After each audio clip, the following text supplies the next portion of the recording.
안녕하세요. 안녕하세요. 반갑습니다. 반갑습니다. 사랑합니다. 사랑합니다. 겨울다운 날씨라고 해야 되는지 이상하게 추운 날씨였는지는 모르겠는데 눈도 오고 날씨도 춥고 그래서 비 오시는 성도님이 좀 있을 수 있겠다라는 염려가 됐는데 보니까 대부분의 성도님들이 다 오신 것 같아요. 은혜가 됩니다. 겨울은 또 이런 날이 있어야 겨울 느낌이 나는 것 같습니다. 아이들은 또 강아지는 저 눈을 보면 또 얼마나 즐겁겠습니까? 어른들은 속이 타죠. 하나님이 지으신 창조물 또 하얗게 대지를 덮은 하얀 눈을 보면서 우리 마음도 조금 하나님 앞에 겸손해지고 또 자연의 어떤 그런 아름다움을 느낄 수 있는 그런 시간이 되었으면 좋겠습니다. 오늘은 금년 마지막 복음 전도 주간입니다. 복음의 말씀이 또 전파되는 시간입니다. 아직도 구원받지 못한 영혼들이 우리 가운데 있고 또 매주 참석해서 말씀을 듣고 있긴 하지만 온전한 깨달음과 온전한 굴복이 나타나지 못한 영혼들이 있어서 마음에 안타까움이 있습니다. 올 한 해가 가기 전에 영혼들이 말씀으로 부서지고 하나님 앞에 자신을 낮추고 내가 누구인지 하나님 앞에 어떠한 죄인이었는지 또 주님의 은혜가 무엇인지 다시 한번 깊이 생각하는 그런 시간이 되기를 간절히 바랍니다. 먼저 말씀 한 구절 찾겠습니다. 디모데전서 2장 보겠습니다.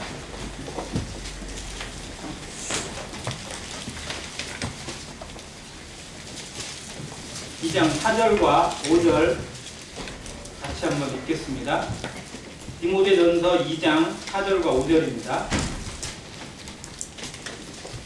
시작. 하나님은 모든 사람이 구원을 받으며 진리를 아는 데에 이르기를 원하시느니라.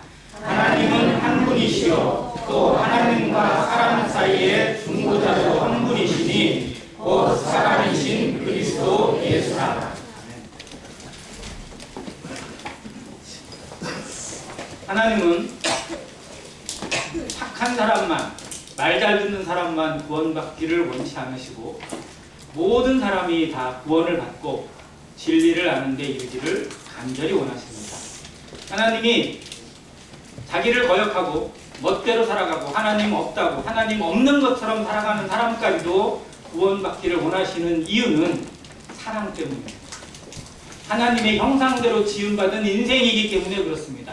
결코 멸망 가운데 그냥 둘 수 없는 하나님의 자녀들이기 때문에 그렇습니다. 하나님의 사랑이 얼마나 큰지 아는 것이 지혜입니다. 하나님을 경외하는 것이 바로 거기서부터 나타납니다. 하나님은 그들이 모두 구원을 받기를 원하신 뿐만 아니라 진리를 아는 데 이르기를 원하십니다. 구원을 받는 것과 진리를 아는 것이 어떻게 보면 같은 건데요. 또 한편으로 보면 대단히 또 다른 차이점이 있습니다. 구원을 받는 건 죄에서 건짐받는 거고 멸망에서 건짐받는 겁니다. 그런데 멸망에서 건짐받는 것이 끝이어서는 안 됩니다. 정말로 우리가 구원을 받는 또 그리스도가 우리를 위해서 죽으시고 보혈을 흘리시고 죽기까지 순종하신 이유는 단지 사망에서 건지고 지옥에서 건지고 죄에서 건지는 뿐만 아니라 진리를 아는 데 이르기를 원하십니다. 진리 가운데 행하기를 원하시고 진리로 말미암아 그 삶이 변화되어지고 그 삶이 하나님께 영광 드리는 자가 되기를 원하시는 것입니다. 우리가 구원받고 진리를 아는 데 자라가는 자가 되어서 하나님의 몸된 교회 안에서 예배를 드리고 말씀을 듣고 찬양과 기도와 감사로 그리고 봉사와 헌신과 복음을 전함으로 하나님의 뜻을 이루어드리는 자가 된다는 것이 인생의 가장 큰 복이라는 사실입니다. 이것이 하나님이 원하시는 겁니다. 하나님의 간절한 소망을 잊지 않고 무시하지 않고 짓밟지 않고 깨닫게 되기를 간절히 바랍니다. 오늘 이 시간에는 하나님이 사람들을 얼마나 사랑하셨는지 그의 하나님의 질문에 담겨있는 의미를 생각해보기를 원합니다. 그래서 제목을 이렇게 잡아왔습니다. 같이 해주세요. 하나님의 질문과 인생의 대답. 네. 하나님은 사람들을 질문을 하시더라고요. 자, 그런데 몰라서 질문을 하시는 게 아니라 정말 너무나 잘 아셔서 질문을 하시더라고요. 이런 질문이 있어요. 부모가 아이들에게 하는 질문, 또 선생이 제자들에게 하는 질문 중에도 몰라서 하는 게 아니라 정말 그 질문을 통해서 한번 생각해 보라고, 한번 느껴보라고 하는 질문이거든요. 하나님이 인생에게 부르시는 질문도 그런 내용들로 가득 차 있습니다. 정말로 죄 가운데 출생해서 죄를 먹고 마시며 살아가는 불쌍한 인생들을 하나님이 끝까지 사랑하시고 부르시고 또 그 가운데 건져내시기 위해서 그 행하시는 일들을 성경이 곳곳에서 보여주고 있습니다. 그런데 저는 오늘 질문 3가지를 같이 한번 찾고 생각해 보기를 원합니다. 첫 번째 질문입니다. 같이 해주세요. 내가 어디 있느냐? 네가 어디 있느냐? 어디서 나오는 질문인지 아시겠죠? 네. 아담을 부르시는 질문입니다. 같이 찾겠습니다. 창세기 3장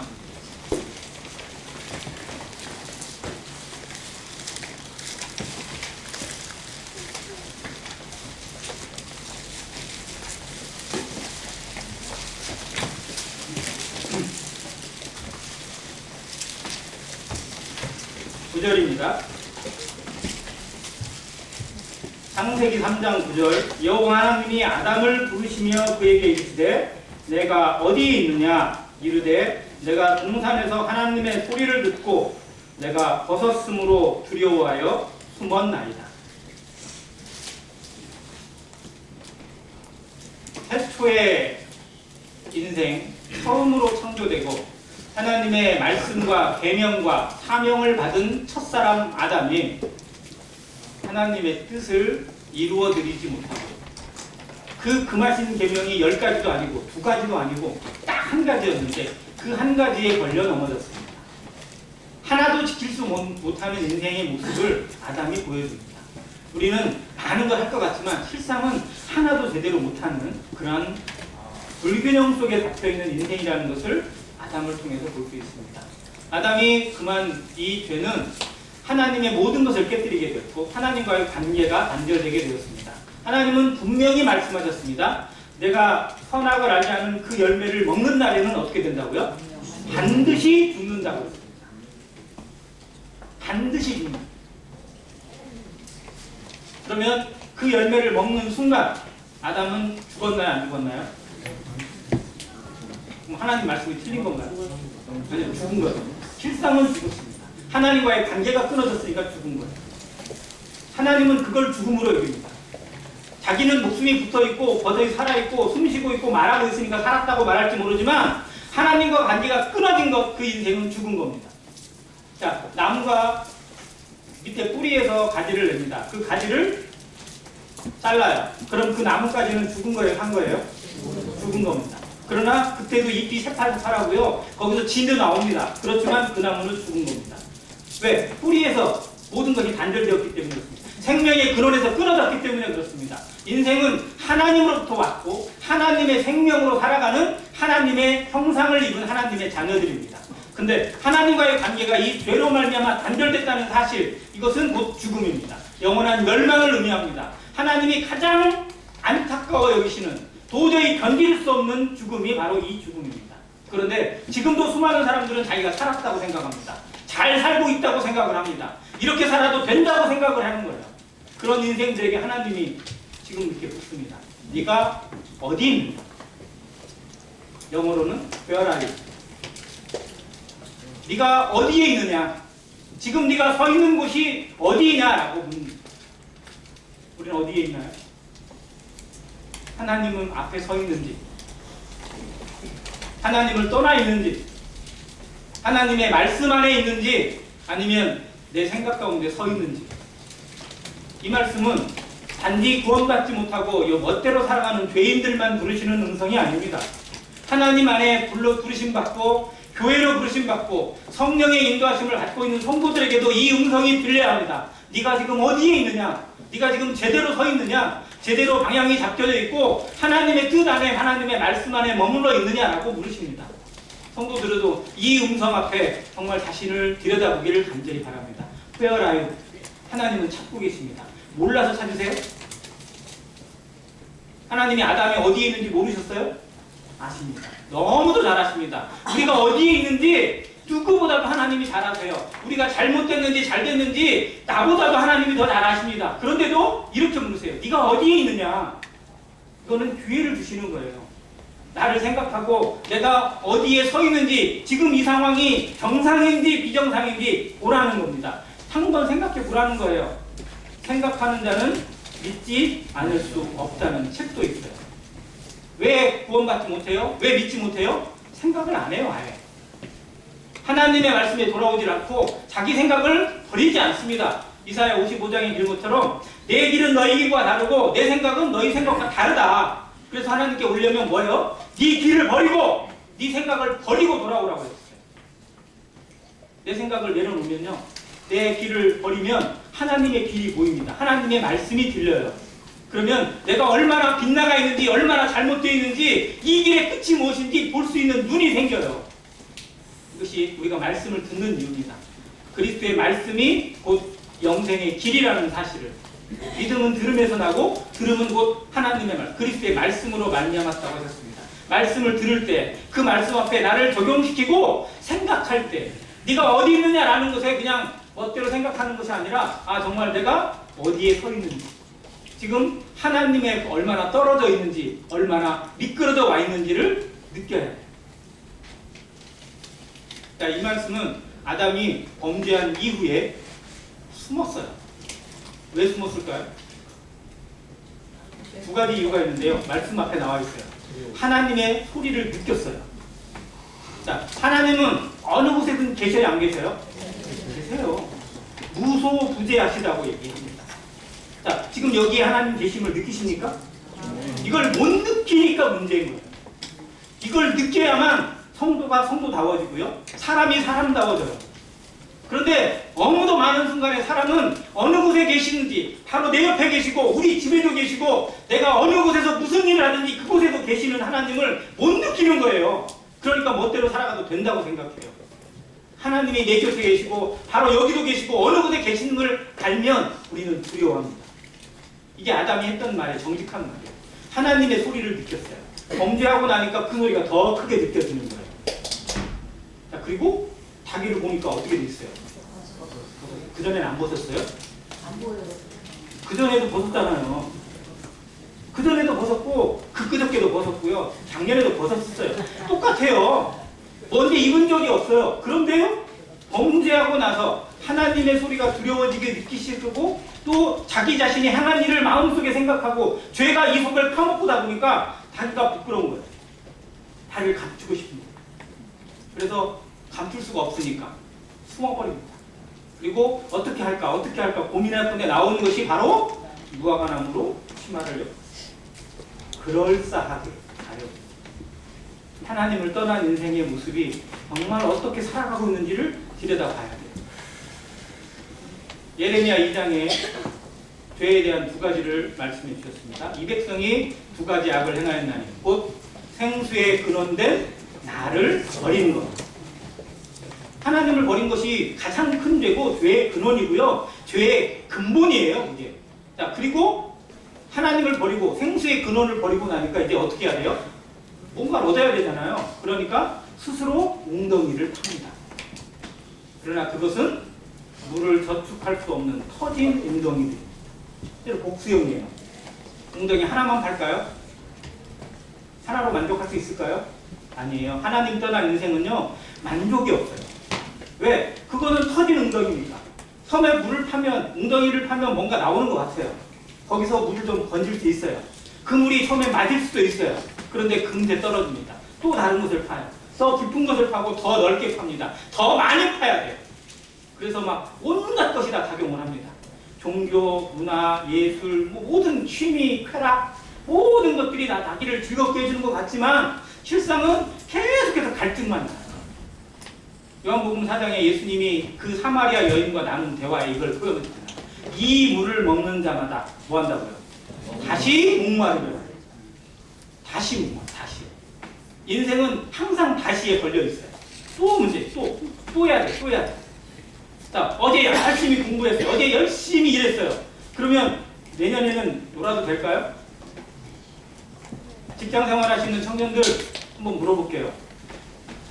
주님 앞에 섬기는 시간들 정말 없어요. 너무 바빠요. 그러면 작년에 열심히 일하고 올해까지 열심히 일하면 내년에는 여유가 주어질까요? 회사에서 이제 하나님 잘 믿어라, 이제 마음 놓고 넘겨라 라고 시간 줄까요? 안 줘요. 갈수록 더 바빠지게 만듭니다. 사단은요, 다람쥐 쳇바퀴 돌듯 인생을 돌리는 거예요. 정신 못 차리게 만드는 것이 사단의 전략입니다. 그래서 이것에 바쁘게 만들고 저것에 바쁘게 만들고 할 일이 너무 많아요. 이것도 해야 되고 저것도 해야 되고 계속 일거리가 늘어나요. 나는 더 열심히 일했는데 앞으로도 시간이 더 없다는 것을 절박하게 느껴야 돼요. 그래서 인생은요, 그 순간에 돌아봐야 돼요. 네가 어디에 있느냐?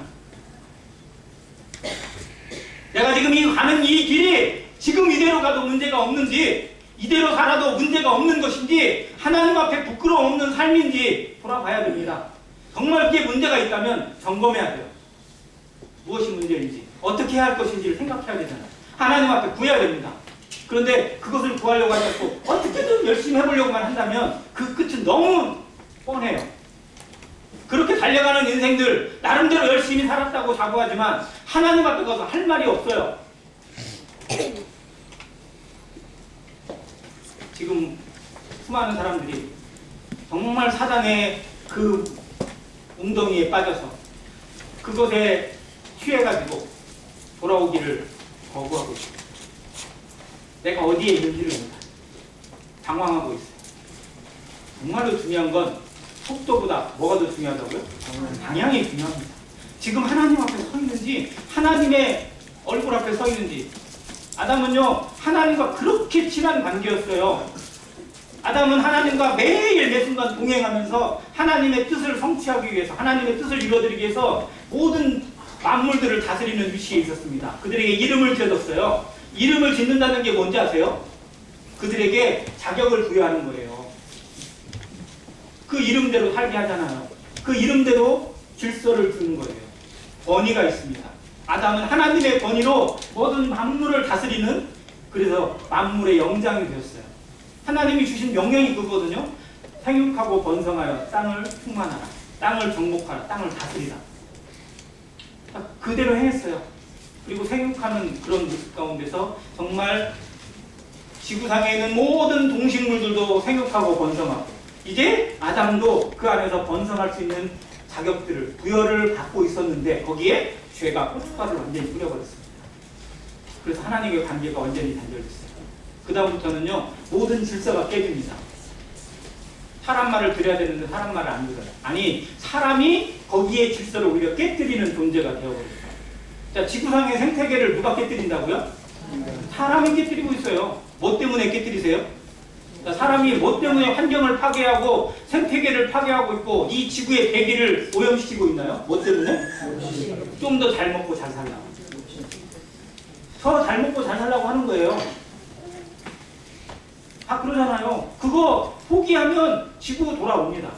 코로나 때문에 공장이 멈추고 뭐가 가동이 멈추고 거기에 사람들이 안 가니까 어떻게 됐어요? 시베리아 땅들 막 완전히 회복되어지고 막 엄청 좋아졌어요. 근데 코로나가 싹 풀리고 나니까 또 망가졌어요. 인간의 손이 가는 곳마다 좋아져야 되는데 오히려 망가지고 있어요. 이게 죄의 결과거든요. 정말 알아야 돼요. 네가 어디에 있느냐라고 부르셨던 하나님의 음성이 지금 이 순간에도 6,000년이 지난 지금도 여전히 사람들을 향해서 부르짖고 있고 성도들을 부르짖고 있습니다. 나는 어디에 서 있습니까? 내 현주소를 찾아야 돼요. 내가 지금 우리 교회는 제대로 서 있는지 제대로 가고 있는지 봐야 됩니다. 이것이 잘못되어 있다면 돌이켜야 돼요. 회개해야 돼요. 가장 근본적인 질문입니다. 네가 어디에 있느냐? 같이 한번 따라해주세요. 네가 어디에 있느냐? 네. 자, 그럼 두 번째 질문은 한번 연상이 될 겁니다. 뭘까요? 자, 두 번째 질문 같이 해주세요. 네가 무엇을 하였느냐? 누구에게 한 질문이 같아요? 아담에게 한 거예요? 가인에게 한 거예요. 자, 4장 보겠습니다. 바로 다음 장이에요. 4장에 나옵니다.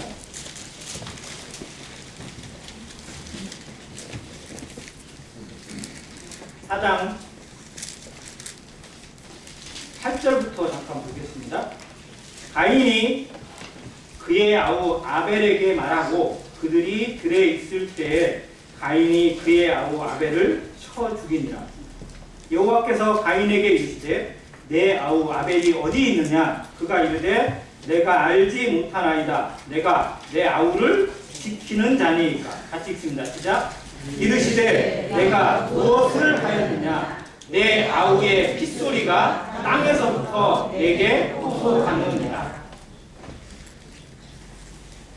아담은 범죄하고 에덴에서 쫓겨났습니다. 그 에덴 동산은 생명나무가 그 안에 있었기 때문에 생명나무에 접근하는 것을 막으신 거예요. 그래서 두루 도는 화염검이라고 얘기하죠. 그 화염검과 그룹들이 지키게 하시고 접근 금지 명령이 떨어졌습니다. 그런데 아담에게 또 그 여자에게 주신 하나님의 놀라운 그 예언 중에 하나가 뭐냐면, 여자는 해산하는 고통을 더하게 하신다고 했어요. 그런데 그 안에 여자의 후손에 대해서 이야기하시면서 여자의 후손과 뱀의 후손이 원수가 되게 합니다. 그래서 여자의 후손은 뭐 한다고요? 뱀의 머리를 상하게 한다. 그리고 뱀은 그 여자의 후손의 발꿈치를 상하게 할 것이라고 하는 이야기를 합니다. 이게 예언이고 어떻게 보면 성경에 계시죠. 그런데 자기가 낳은 아들을 딱 낳자마자 내가 낳은 아들이 정말로 하나님 앞에 이 뱀을 깨뜨리고 죄를 깨뜨리고 우리를 다시 에덴 동산으로 하나님의 낙원으로 하나님의 언약으로 돌이킬 수 있겠구나라는 생각을 잠시나마 했던 것 같아요. 왜 여자의 후손이 자기가 낳은 후손인 것처럼 생각을 했거든요. 그런데 다시 한번 말씀드릴게요. 가인은 아담의 후손이에요? 하와의 후손이에요? 다시 물을게요. 가인은 아담의 후손이에요? 하와의 후손이에요? 아담의 후손이에요. 그렇잖아요. 여자의 후손은 좀 죄송한 얘기지만요, 분명 여자가 낳잖아요. 그런데 씨는 남자 거라서 여자의 후손이라고 얘기를 안 하고 남자의 후손으로 얘기해요. 그래서 족보에도 아버지로부터 계속 연결되잖아요. 자, 가인은 분명 지가 낳긴 낳았는데 하와가 낳잖아요. 그러니까 자기 딴에는 여자의 후손, 내 후손이라고 생각을 했어요. 그런데 성경은 그의 후손, 그의 자녀, 죄 가운데 있어서 잉태되는 자녀가 아니라 죄 없이 태어나는 성령으로 말미암아 잉태되는 예수 그리스도를 보여주고 있습니다. 예수님이 왜 동정녀 마리아에게 나셔야 했는지, 왜 처녀 마리아를 몸을 통해서 나셔야만 했는지 이거 알아야 돼요. 남자가 그의 씨를 물려줘서 난다면 여전히 죄 가운데 태어나고 죄인으로 출생합니다. 자기 죄 때문에 죽을 수밖에 없는 죄인이 모든 사람들의 죄를 해결할 수 있는 구세주가 될 수가 없어요. 그래서 예수님은 처녀로부터 여자의 후손으로만 오셔야만 했던 것입니다. 이 사실을 몰랐던 하와, 아담은 착각에 빠졌죠. 그리고 그 결과가 뭐냐? 가인이 이런 모습이에요. 가인은 정말 기대주였습니다. 어떻게 보면 부모의 기대를 한껏 받고 태어난 큰아들이에요. 그런데 그 기대를 충족받기는커녕 완전히 다 묵사발을 내버립니다. 동생이 좋은 제사를 드려서 하나님께 칭찬을 받으면 반성을 해야 되는데, 그잖아요. 왜 내 건 안 됐지? 왜 나는 안 된 거지? 라고 생각하고 반성을 했으면 기회가 주어졌을 겁니다. 하나님도 그 기회를 주셨거든요. 네가 얼굴이 붉어지면 웬일이고 내가 화를 내는 거 웬일이냐? 너를 다시 돌아봐라. 죄가 웅크려 있고 있다. 죄가 너를 삼키려고 했으나 너는 죄를 다스릴 것이니라 라고 엄연의 말씀을 주셨어요. 하나님도 정말 가인이 하나님 앞에 온전히 서기를 바랬습니다. 근데 도리어 서기는커녕 반성은커녕 어떻게 해요? 얘가 없어져야 하거든요. 왜? 얘 때문에 내가 거절되니까. 지금 모든 원인의 책임을 자기에게 주는 게 아니고 남에게 줘요. 이게 세상의 법칙 아니에요? 책임을 내 잘못으로 여기는 게 아니라 남 탓으로 여기는 거예요. 쟤 때문에 내가 이렇게 됐다. 자기의 잘못 때문에 일이 벌어진 건데 실상은 제가 없으면 저것 때문에 내가 이렇게 불행해지고 저 사람 때문에 내가 잘못되고 저 사람들 때문에 내가 잘못했다고 착각을 하는 겁니다. 저 나라가 없으면 우리나라가 행복할 것 같지만 실상은 일본이 없으면 우리나라가 행복해질까요? 정말 그럴 것 같으세요? 일본이 싹 사라졌어요. 진짜 누구 표현대로 일본이 완전히 바다에 잠겨버렸어요. 그래서 사라졌어. 그럼 우리나라 좋은 일이 일어날까요? 아니에요. 그때부터 정말 우리나라는 불안에 떨어야 돼요. 왜냐하면 계속 지진, 화산, 태풍, 쓰나미 계속 올 거니까요. 일본이 그곳에 있었는데 그것이 그냥 사라지겠어요? 우리가 오히려 일본이 막아주고 있다는 사실은 전혀 잊어버리고 마음에 안 드니까 우리는 그래요. 제가 없어지면, 제가 사라지면 나한테 행복이 될 것처럼 착각을 해요. 그런데 그건 안 돼요. 가인은 정말 잘못 생각했어요. 그래서 아벨을 제거하면 자신이 잘 될 거라고 착각을 했는데 오히려 이것이 정말 죄의 뿌리라는, 죄의 열매라는 사실을 다시 보여줍니다. 원어에 보면 이렇게 나와 있어요. 자, 8절에 보면 가인이 그의 아우한테 말하고라고 되어 있잖아요. 이게 뭐라고 되어 있냐면, 자, 우리가 들로 같이 나가자! 라고 동생을 권해서 데리고 나갔대요. 들로. 왜 들로 데리고 나갔습니까? 예? 부모가 보지 않는 데서 죽이고, 남들이 못 보는 데서, 남들이 안 보는 데서 죽이고, 은밀하게 죽이려고. 죄는 어디서 지어요? 네. 대낮에 주로 짓나요? 아니면 밤에만 짓나요? 요즘은 대낮에도 대놓고 짓더라고요. 근데 주로 범죄는 은밀한 밤에, 캄캄한 밤에. 그래서 밤에 혼자 가려면 제일 무서워지는 거예요. 낮에 항상 가던 길인데 낮에 갈 때는 아무 문제가 없는데 밤에 혼자 가려면 자매님들 어떠세요? 무서워서 괜히 겁이 나요. 뭐가 튀어나올 것 같고 누가 나를 잡아갈 것 같고 뭐 이런 게 생겨요. 이게 밤에 대한 두려움입니다. 자, 가인은 그렇게 해서 동생을 때려 죽여버렸어요. 돌로 쳐 죽였다고 뭐 그런 식으로 표현하는데요. 아무튼 그의 마음에 담겨있는 죄가 얼마나 큰 열매를 맺었는지 죄가 장성해서 사망을 낳습니다. 그것을 가인이 보여줘요. 그런데 그 가인에게 하나님이 말씀하시는 겁니다. 네 아우 아벨이 어디 있느냐? 이건 뭐를 의미하여? 네 아우 아벨이 어디 있느냐라고 물으시는 거예요. 어떻게 하길 바라시는 거예요? 엎드리게 바라는 거예요. 내가 감정에 휩싸여서 했지만 정말 하나님 잘못했습니다. 하나님 정말 내가 죽을 죄를 졌습니다. 용서해 주세요. 라고 하고 엎드리며 나오기를 바랬어요. 그런데 오히려 길을 뻣뻣이 세웁니다. 내가 내 아우 아벨을 지키는 자입니까? 왜 나한테 묻습니까? 라고 오히려 당당해요. 그 아버지는 안 그랬거든요. 그 아버지는 그나마 숨었잖아요. 좀 이게 기가 좀 죽어있단 말이에요. 하나님 앞에. 근데 이 아들대에 가니까 오히려 기가 더 살아있어요. 이게 죄인들의 특성입니다. 죄가 장성해지잖아요. 그럼 죄를 자랑하고 다녀요. 그 죄진 게 뭐 대단한 것처럼. 이 세상이 그러잖아요. 남자들 막 술 먹고 모여가지고 하는 얘기 들어보세요. 누가 더 큰 죄를 졌나 자랑하고 다녀요. 어? 옛날에는 안 그랬나요? 누구 집에 서리한 거 막 자랑하고 다니던 그런 분들 안 계세요? 내가 어느 날 밤에 그냥 그건 다 털었어. 막 그러면서 자랑을 해요. 그게 자랑이에요. 그게 자랑할 거리라고. 요즘 같으면 진짜 그냥 공짜에 잡혀갈 건데. 근데 죄가 얼마나 사람을 물들이면요, 얼마나 이 심령을 강팍하게 만들었느냐. 하나님 앞에 뻗대고 막 기세우면서 막 어깨 펴고 목소리 높여가지고 또 들어대는 거예요. 하나님이 어디 계시냐고. 이 가인의 모습 앞에 정말 저 같으면요, 무슨 희망이 있어요? 무슨 도움이 되겠어요? 그 인생이. 정말 저는 그냥 쓸어버릴 것 같아요. 거기서 그냥 끝내버렸을 것 같아요. 희망이 없어요. 근데 그 가인에게 또 네가 무엇을 하냐? What did you do? 아까는 회화였잖아요. 이건 what이에요. 무엇을 했느냐? 자, 돌아봅니다. 어디에 있느냐라는 질문보다 무엇을 하였느냐라는 질문은요, 더 구체적이에요. 하나님 앞에 인생들은 생각해야 됩니다. 내가 어디에 있는지보다도 정말 내가 무엇을 하고 있는지. 내 인생에 어떠한 일들이 이루어지고 내 손에 남겨져 있는 것들이 무엇인지 내 인생의 지난 흔적들을 살펴봐야 돼요. 이것이 정말 하나님 없이 살아온 인생의 모습이라면 얼마나 많은 부끄러움이 있는지, 얼마나 많은 수치와 그리고 죄가 담겨져 있는지를 알아야 됩니다. 네가 무엇을 하였느냐? 구원받은 지 20년, 30년이 지났는데 네가 무엇을 하였느냐 하나님이 물으실 때 우리는 무엇을 내놓겠습니까? 무엇을, 어떤 열매를 돌려드릴 거예요? 하나님 나한테 2달란트를 맡기셨는데 내가 2달란트를 남겼습니다 라고 고백할 수 있는 성도들, 정말 감사한 성도들일 겁니다. 그런데 하나님 저 바빴어요.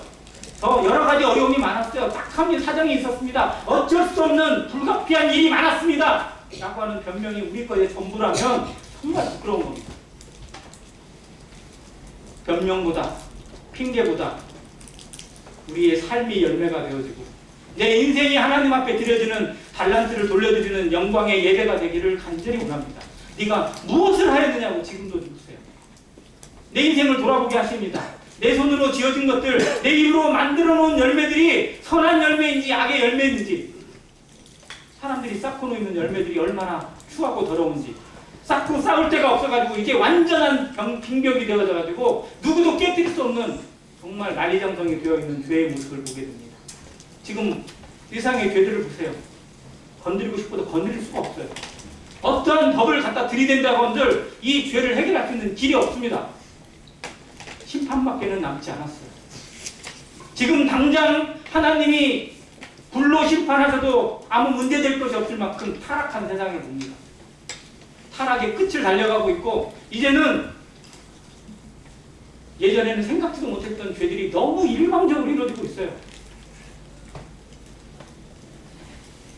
80년대만 해도요. 사람들을 정말 뭉치켜뜨게 만들고 머리가 쭈뼛쭈뼛하게 만드는 죄가 뭐였냐면 폐륜이었어요. 자식이 아버지를 죽이는 거. 그런 죄가 한번 일어나면요. 막 뉴스에서 막 엄청 나왔어요. 예전에 어떤 자식이 그랬거든요. 미국 유학을 보내줬어요. 미국 유학. 집이 정말 조금 살긴 살았지만 자식 한번 잘 지가 미국 가고 있다고 그러니까 미국 유학을 2년 보냈는데요. 미국 유학 가서 뭐 했는지 아세요? 마약하고 그 라스베가스 가가지고 맨날 휘샥휘샥 땡기긴 하고 그러더니 집에서 보내온 돈 다 홀라당 까먹고 공부는 안 하고 그러고 놀다가 한국으로 돌아왔어요. 돈이 없으니까. 돌아왔어요. 돌아왔는데 뭐 하겠어요? 이 아들이 빈둥빈둥 놀아요. 놀기만 하니까 부모가 이제 계속 뭐라고 하는 거예요. 정신 못 차리고 하니까 설부지라고. 그러니까 이게 이 소리가 귀찮은 거야. 맨날 뭐라고 하는 소리가. 근데 미국으로 가고 싶어도 돈이 없으니까 못 가잖아요. 어떻게 할까? 부모의 잔소리를 듣지 않고 내 마음대로 살 수 있는 길이 뭘까? 부모가 재산이 많으니까 부모를 몰래 죽이면 되겠다. 이 생각을 했어요. 그래서 부모님 집에 둘이 있는데 부모님 둘 다 죽여놓고 지 유산을 상속받겠다고 짜증하게 신고했다가 걸렸어. 그게 뉴스에 나왔어요. 정말 그 소식에 그 얘기를 듣고 얼마나 많은 한국의 부모들이 정말 가슴을 쳤는지 모릅니다. 폐륜아. 근데 지금은 뭐 한지 아세요? 폐륜은 일도 아니에요. 지금은 누가 누구를 죽여요? 부모가 자식을 때려 죽이더라고요. 요즘은. 낳았는데 낳은 지 얼마 안 됐는데 자식이 우니까 귀찮다고 때려 죽이고 버려버려요. 이제는 세상이 갈 때까지 갔어요. 더 이상 끝이 없어요. 어떻게 자기가 낳은 자식을 그렇게 죽일 수가 있고 어떻게 그렇게 버릴 수가 있어요? 그게 부모예요? 그게 사람이에요? 그런데 그것에 대해서 하라고 얘기하면요 얼굴 똑똑히 뜨고 얘기해요. 어쩔 수 없었다는 거죠. 자기도 고민을 많이 한 것처럼 자기도 정말 괴로운 것처럼 정말 저는 그 세상의 끝을 봅니다. 네가 무엇을 하였느냐라고 하나님이 물으시는 이 질문에 사람이 뭐라 대답할 게 없어요. 성도들이 생각해야 됩니다. 우리의 삶을 돌아보면서 나는 무엇을 하고 있는가?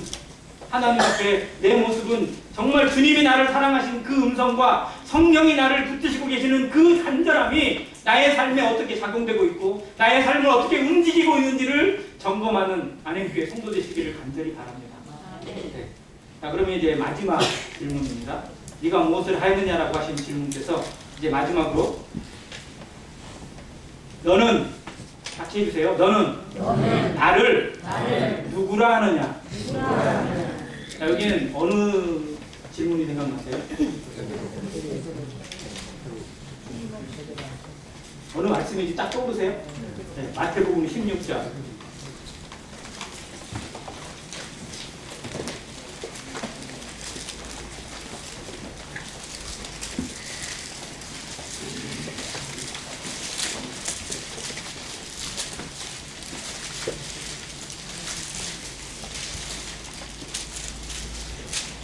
(13절부터) 보겠습니다.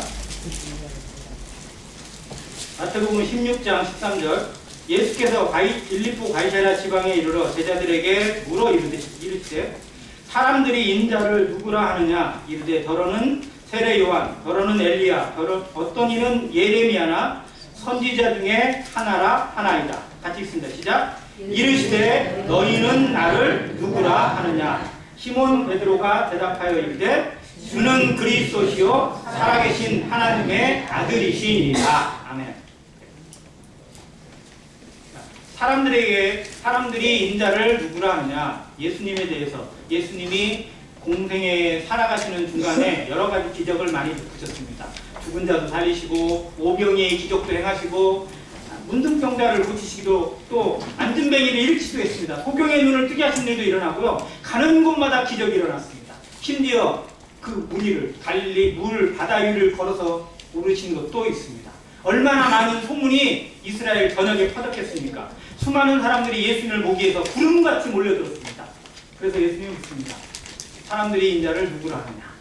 그랬더니 세례 요한, 엘리야, 예레미야, 뭐 자기들이 아는 좀 구약의 유명한 사람들을 다 되는 거예요. 자, 그런데 지금은 사람들한테 예수님이 누굽니까? 라고 물으면 뭐라고 해요? 사람들한테 예수님이 누굽니까? 예수님은 4대 성인 중에 한 명입니다. 기독교의 창시자입니다. 기독교의 창시자입니다. 그 말을 또 맞다고 생각하는 성도들도 있긴 있더라고요. 또. 자, 4대 성인 중에 한 명. 그럼 예수님을 높여드린 거예요? 낮춘 거예요? 아주 무시한 거예요, 실상. 근데 자기 딴에는 되게 높인 거예요. 심지어 어떤 사람은요, 예수님이 누구냐? 그러면은, 마리아가 이상한 놈이라 해서 낳은 아들이죠? 뭐 이렇게 얘기하는 거예요. 마리아가 바람 나가지고 딴 사람이랑 해가지고 낳은 아들이 예수님이래? 뭐 이런 식으로 얘기하는 사람도 있어요. 얼마나 그의 마음이요, 이것에 대한 두려움을 얼마나 잃어버렸는지 몰라요. 자, 그러면 정말 중요한 건요, 사람들이 뭐라고 하든지, 그 사람들이 뭐라고 하든지 중요한 게 아니에요. 진짜 중요한 건 누구? 내가 예수님을 누구라고 합니다. 여러분은 예수님을 누구라고 생각하세요? 나에게 예수님은 누구세요? Who do you call me? 라고 영어로 되어 있습니다. Who do you call me? 너는 나를 누구로 부르느냐?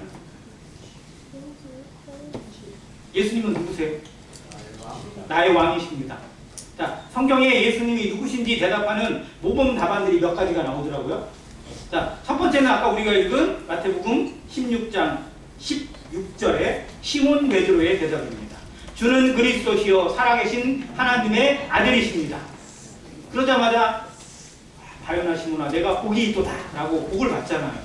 그리고 천국의 계단, 천국의 열쇠를 부여받는 어떤 그런 위대한 사명자로 부르심을 받는 특권도 드립니다. 자, 그러면 예수님을 가장 먼저 예수님다운 대답으로 고백한 사람이 누구일까요? 예수님에 대해서 정말 예수님을 제대로 알아보고 고백한 사람. 요한. 네? 요한? 도마? 도마는 곧 뒤죠. 그잖아요. 도마는 예수님 부활하신 이후에 고백했습니까? 세례 요한? 네.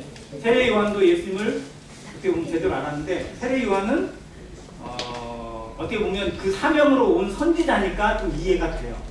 그잖아요. 그 이후에도 온 선지자잖아요. 예수님을 따랐던 제자들 중에서 제일 먼저 예수님에 대해 이 고백을 한 사람이 있어요. 바로 나다나엘입니다. 나다나엘 1장, 요한복음 1장 보시겠어요?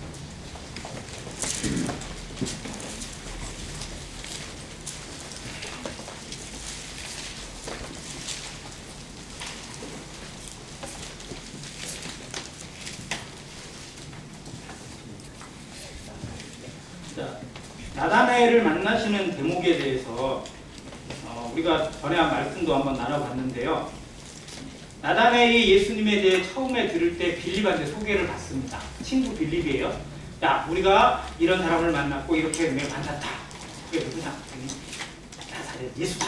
그랬더니 나다나엘이 쫙 대뜸하는 말. 야, 무슨 나사렛에서 사는 것이 나를 믿겠느냐? 라고 얘기를 해요. 그랬더니 와보라 해가지고 예수님을 만나요. 근데 딱 보자마자 예수님이 하신 말씀이 뭐예요? 이는 참 이스라엘 사람이요 그 속에 간사한 것이 없다고. 그 심령을 딱 꿰뚫어 보시는 거예요. 그래서 나다나엘이 놀라가지고 어떻게 나를 아십니까? 라고 했더니 네가 일리 부르 전에 무화과 나무 아래에 있을 때 너를 봤다 라고 하세요. 그 음성에 49절에 이렇게 대답합니다. 49절 시작. 나다나엘이 대답하되 라삐여 당신은 하나님의 아들이시요 당신은 이스라엘의 임금이로소이다. 자, 이게 예수님이 처음 만날 때 이렇게 대답한 제자가, 이렇게 고백한 제자가 없습니다. 베드로도 이렇게 대답 못했어요. 베드로도 한참 뒤에 대답했잖아요. 자, 그런 면에서 보면 나다나엘이라는 사람, 바돌로메라는 제자를 우리가 조금은 좀 연구해볼 필요도 있겠다라는 생각이 들어요. 근데 성경은 바돌로메에 대해서, 나다나엘에서 여기 외에는 별로 보여주진 않습니다. 그의 생애에 하나님 앞에 가면 얼마나 놀라웠을지 한번 찾아볼 필요도 있다는 생각이 듭니다. 정말 성경에 기록되지 않지만 놀라운 생애를 보여준 사람들 얼마든지 있을 겁니다. 우리의 생애가 하나님 앞에 이런 고백의 생애가 되고 하나님 앞에 했던 고백을 이루어가는 성도의 생애가 되기를 간절히 바랍니다. 자, 그러면 나다나엘, 베드로, 또 도마도 있어요. 그리고 또 한 사람, 제가 소개하고 싶은 사람은 이 자매입니다. 누구예요? 마르다입니다. 유일하게 여성으로서 정말 베드로와 똑같은 고백을 한 자매가 있습니다. 요한복음 11장입니다.